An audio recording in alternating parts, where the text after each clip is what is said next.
यह बात 1990 की है। वंशिका उस दिन पहली बार अपने नए हॉस्टल में रहने आई थी। वैसे वो ऋषिकेश में रहती थी, पर उस समय वहाँ ज़्यादा सुविधा ना होने की वजह से देहरादून के एक गर्ल्स कॉलेज में एडमिशन लिया और साथ में उस ही कॉलेज के हॉस्टल में रहने लगी।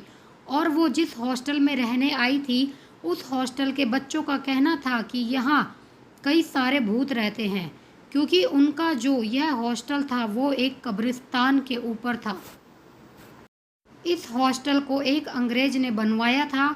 उसे वहाँ कहीं अच्छी जगह नहीं मिली थी, इसलिए उसने वहाँ के एक पुराने कब्रिस्तान के ऊपर ही कॉलेज और हॉस्टल बनवाया था। यह कॉलेज और हॉस्टल बस लड़कियों के लिए उस अंग्रेज ने बनवाया था, क्योंकि उस समय हमारे देश में लड़कियों को ज़्यादा शिक्षा नहीं मिलती थी। उस हॉस्टल में रह रहे बच्चों का यह भी कहना था कि इस हॉस्टल में कई सारी लड़कियों की मौत भी हो रखी है और इसी वजह से इस हॉस्टल के कई सारे कमरे बंद पड़े थे। वंशिका उनकी बातों को ज़्यादा गंभीरता से नहीं लेती, क्योंकि उसे भूतों पर बिल्कुल भी विश्वास नहीं था। पहली ही रात वंशिका जब रात को सोने गई तो उसने अपने बालों को बांधा नहीं और अपने को ऐसे ही खुला छोड़ दिया। कहते हैं लड़कियों को कभी भी रात को अपने बाल खुले नहीं रखने चाहिए। वंशिका देखने में बड़ी ही सुंदर थी और उसके बड़े बड़े बाल उसकी सुंदरता को और बढ़ाते थे। वंशिका उस रात सो ही रही थी, तभी उसे ऐसा लगता है कि कोई उसके बालों पर अपना हाथ फेर रहा हो। वंशिका सोचती है उसकी मम्मी होगी, इसलिए वंशिका बोलती है, अरे सोने दो ना मम्मी। इतना ही बोला था, तभी उसे एकदम से याद आता है कि वो तो हॉस्टल में थी, तो कौन है जो उसके बालों पे अपना हाथ फेर रहा है। यही देखने के लिए वंशिका ने जैसे ही अपनी आंखें खोली तो उसके मुंह से चीख निकलने ही वाली थी, तभी उसके मुंह पर किसी ने हाथ रखा। जिसने वंशिका के मुंह पर हाथ रखा था उसने वंशिका से कहा, डरो मत, मैं तुम्हें कुछ नहीं करूँगा। अब मैं तुम्हारे मुंह से हाथ हटाने जा रहा हूँ, चिल्लाना मत। पहले तो वंशिका उसे देखकर डरे जा रही थी, क्योंकि वो आदमी काफ़ी बड़ा और भयानक सा था। वंशिका फिर हिम्मत करते हुए उससे पूछती है, कौन हो तुम। वंशिका की बात का जवाब देते हुए वो आदमी बोलता है, मैं एक जिन हूँ। मैं यहीं से जा ही रहा था, तभी मेरी नज़र तुम पर पड़ी और तुम्हारे पास आ गया। पता नहीं जिन की बातें सुनकर या जिन की आंखों में देखकर वंशिका का डर भी खत्म हो गया और बातें करते करते दोनों में दोस्ती हो गई। कहीं ना कहीं वो जिन वंशिका को पसंद करने लगा था, इसलिए वो रोज रात आता और वंशिका के बालों के साथ खेलने लगता। उसके आते ही वंशिका भी जग कर बैठ जाती और पूरी रात बातें करते रहती।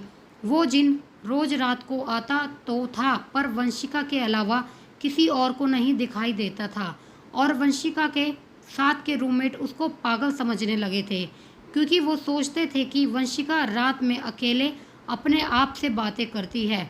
ऐसा होते होते काफ़ी समय हो गया। अब वंशिका भी जिन को पसंद करने लगी थी, इसलिए वो रोज रात होते ही उस जिन का इंतज़ार करने लगती और वो जिन आता, फिर वो दोनों रात भर बातें करते रहते। रोज रात को जगने की वजह से वंशिका सुबह समय पर नहीं उठ पाती थी और उसका कॉलेज भी रोज छूट जाता था। एक रात जब वंशिका सो रही थी, तभी वो जिन आकर उसके बालों के साथ खेलने लगता है।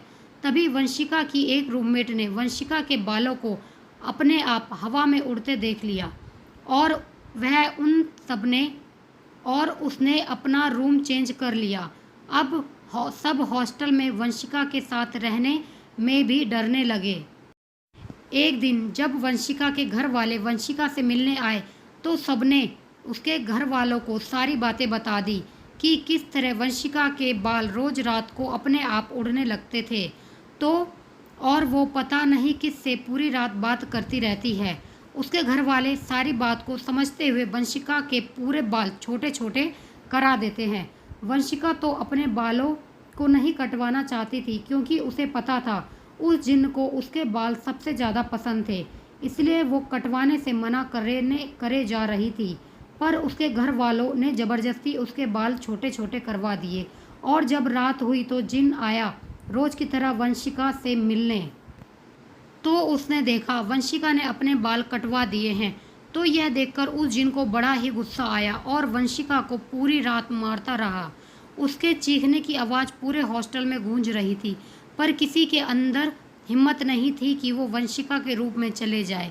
और सुबह हुई तो सबने उसके रूम में आकर देखा कि वंशिका पूरी तरह घायल थी। उसके शरीर में कटे हुए के निशान थे, जैसे किसी ने उसके पूरे शरीर में ब्लेड से काटा हो। उस हादसे के बाद वंशिका को उसके मम्मी पापा अपने साथ ऋषिकेश वापस ले गए।